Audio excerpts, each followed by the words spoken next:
जो बाबा साहब के संविधान को मानते हैं, बाबा साहब के संविधान का पालन करते हैं, बाबा साहब के संविधान के प्रति आस्था रखते हैं और बाबा साहब के संविधान के प्रति सदैव संघर्षशील रहते हैं।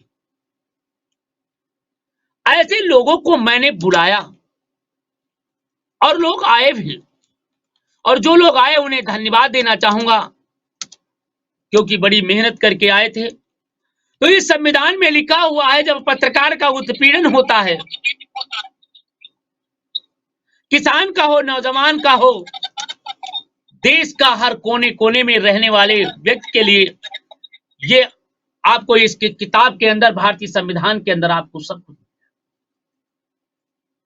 इस पर मैं चर्चा करना चाहता हूं कि अनुच्छेद 12 में परिभाषित है, इस भाग के संदर्भ में अन्यथा अपेक्षित हो राज्य के अंतर्गत भारत सरकार और संसद तथा राज्य में से प्रत्येक राज्य की सरकार और विधानमंडल तथा भारत के राज्य क्षेत्र के भीतर या भारत सरकार के नियंत्रण के अधीन सभी स्थानीय अन्य प्राधिकरण हैं।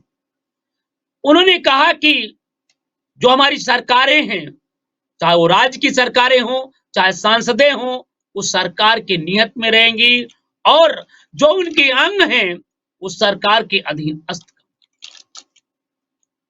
इनमें नागरिकों को बिंदु नंबर 13 अनुच्छेद 13 में जो भारत का संविधान लिखा गया, अनुच्छेद 13 में स्पष्ट लिखा गया, मूल अधिकार से असंगत और उनके अल्पीकरण करने वाली विधियां।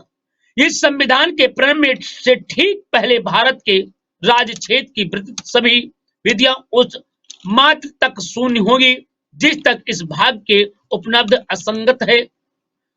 राज्य ऐसी कोई विधि नहीं बनाएगा जो इस भाग द्वारा प्रदत्त अधिकारों को छीनता है।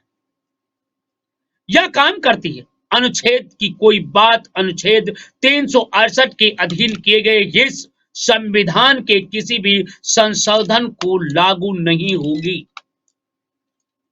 यह भारत के संविधान में लिखा है कि 368 संविधान है, किसी भी संविधान के किसी भी संशोधन को लागू नहीं की जाएगी, उसे हम चेंज नहीं कर सकते हैं। हम बात करेंगे, हमारे साथी भी जुड़ते रहे, बात करते रहे तो आपको भी थोड़ा आनंद आता रहेगा, ताकि आप लोगों भाई ज्ञानेंद्र साहब जी, ज्ञानेंद्र साहब नमस्कार।